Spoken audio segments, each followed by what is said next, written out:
Maabad Said. He's a KPS member. This is his first time on the Voices and Verses stage. He's the founder of Nest with Notepads, which is a poetry initiative in Sudan, which we like to call our brothers. So please welcome Maabad.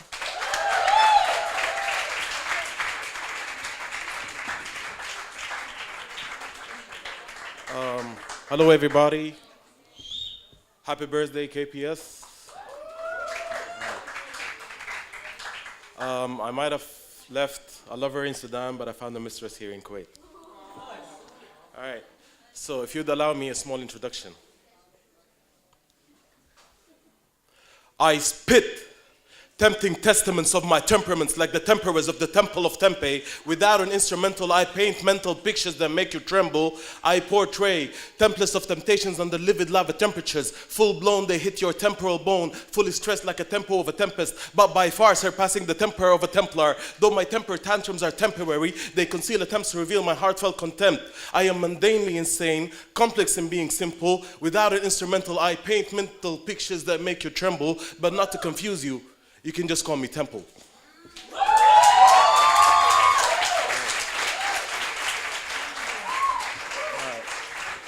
Thank you. All right, my poem is called Mr. Mister. And it's about a bigger girl, and it explores the alternative meanings of the word change when they come together. Here's how the story goes. I woke up, grabbed a quick bite, went to work, and just as I was pulling over in front of my office, Mister, teeny tiny hands pressed against the glass, I jump up startled. Mister, teeny tiny eyes on a teeny tiny face and a teeny tiny voice that whispered, Karama. It was like I was mad for being rattled. His story just didn't matter. I waved her off. Didn't help that our emotions are numbed down by the sheer numbers of the slumdog millions and the burden of recurrence. So I slapped her with a disgusting display of indifference. Mister, denied the fortune of a second glance when that second glance could have been her only chance to put a first bite in a belly that didn't comprehend cooked. If had I given her the benefit and looked. A belly draped in rags and hard knock. A belly gutted by boots for not meeting her daily quota before she retreats to the worst of our nightmares and the two tiles that held at bay the sewage, the two tiles she called home. Had I given her the benefit and looked, I would have seen the dry tears, the blistered feet, the scraped knees. Mister. Had I listened to her pleas, I would have heard belt lashes whistling for the prey in her skin.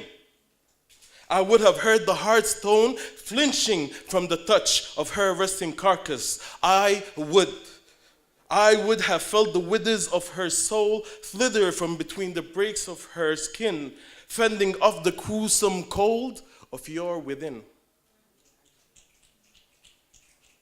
Degraded to the ingredients shot by sin, stirred up, bound to erupt, had I given her the benefit and looked.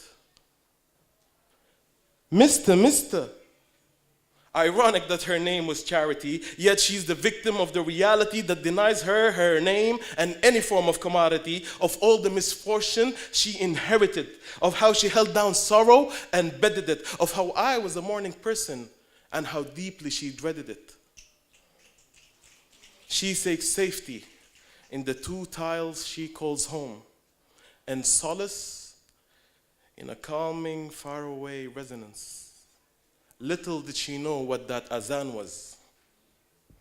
For her permanence knew not of a neighbor or a savior. She only knew the hell of here and the heaven in shelter. That nature was an adversary. She only knew of the ignorance of the angels. That religion was a label. The prophets was a fable, and a God was illusory.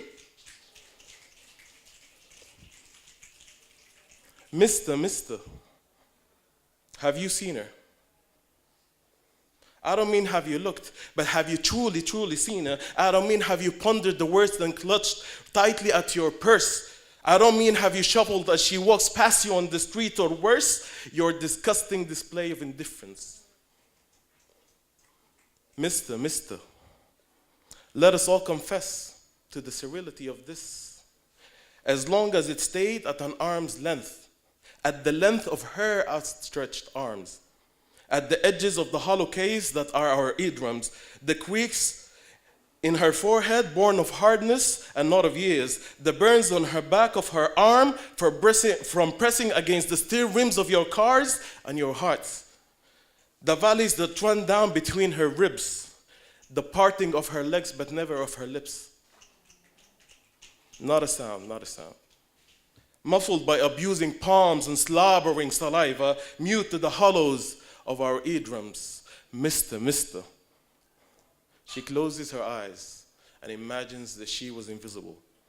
But no invisibility would wash off the remnants of feeling violated, unclean and dirty, unsure of why she was hurting. She seeks safety in the two tiles she calls home. She seeks solace in a calming faraway resonance. She seeks peace in a razor and a vein. Can you comprehend like a 12-year-old taking her own life? No. Mister, though we would love to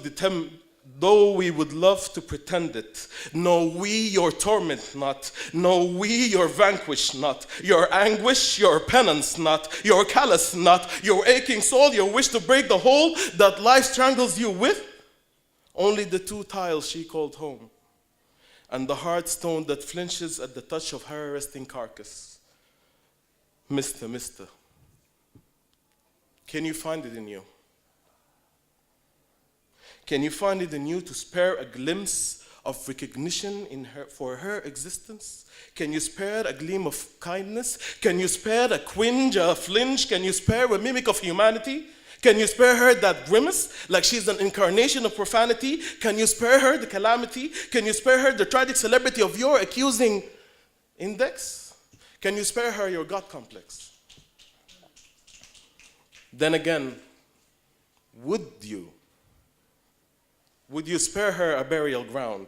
Would you drape her with the two tiles she called home? Would you spare her? Would you clean away the bloody from the inside of a thigh? Would you return a glimmer to an eye? Would you spare her the indignity, the dread, the pain, the strain? Would you spare her a welt from a wretched cane? Would you stitch back her veins? Mister, can you spare some change? Thank you.